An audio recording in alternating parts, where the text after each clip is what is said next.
बिस्मिल्लाहिर्रहमानिर्रहीम। अल्लाहुम्मा सल्ली अला मुहम्मदिन व आले मुहम्मद।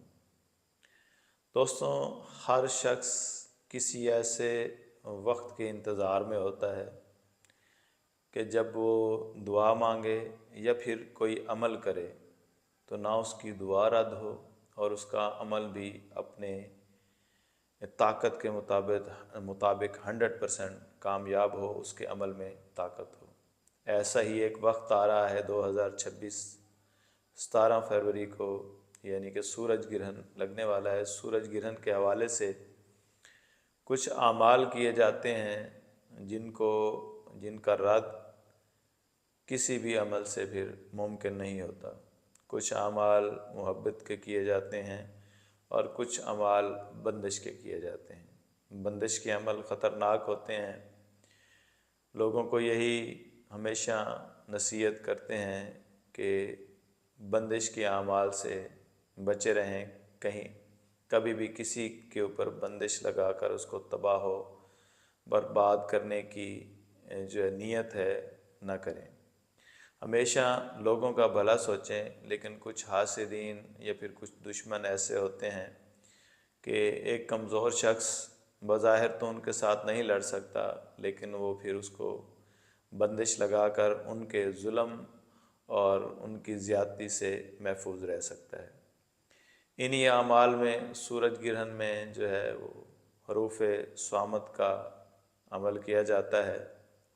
और हरूफ स्वामत का अमल करते वक्त एक चीज़ का हमेशा ख्याल रखा करें कि सूरज का ताल्लुक़ शमसी अबजद से है और चाँद का ताल्लुक़ कमरी अबजद से है।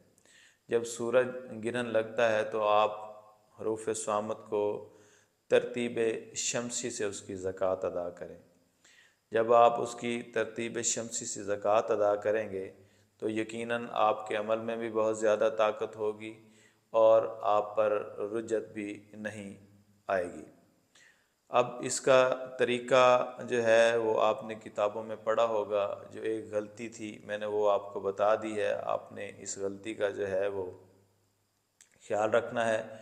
और फिर इसके अलावा जब आप शमसी तरीक़े से ज़कात अदा कर रहे होते हैं तो अपने सदक़ात का ख़ास ख्याल रखें।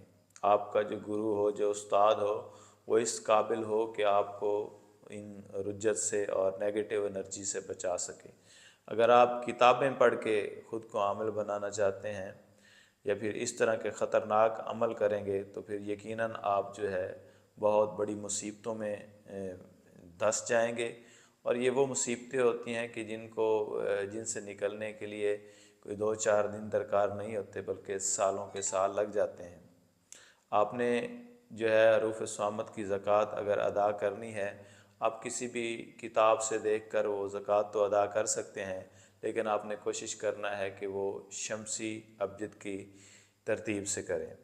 अपनी दुआओं में याद रखें, जो लोग तालिबीन हैं, जो अमलियात के तालिब हैं, उनको मेरी बात समझ आ गई होगी। मैंने एक बहुत बड़ा नुक्ता आपको समझा दिया है। इंशाल्लाह मैं इसकी पूरी डिटेल जो है वो अपने यूट्यूब चैनल पे जल्द ही अपलोड कर दूंगा। अब वहाँ से अगर आप बिल्कुल भी अमलियात के बारे में नहीं जानते तो आप वहाँ से पूरा जो अमल है उसकी तरतीब आपको देखने को मिलेगी, आप वहाँ से समझ सकेंगे। आपने अपनी दुआओं में मुझे याद रखना है। आपका अगर कोई भी मसला है तो आप मेरे फेसबुक चैनल पर या टिकटॉक चैनल पर या यूट्यूब चैनल पर राब्ता कर सकते हैं, इंस्टाग्राम पर राब्ता कर सकते हैं या मेरे व्हाट्सएप नंबर पर मुझे मैसेज कर सकते हैं। आपका बहुत शुक्रिया।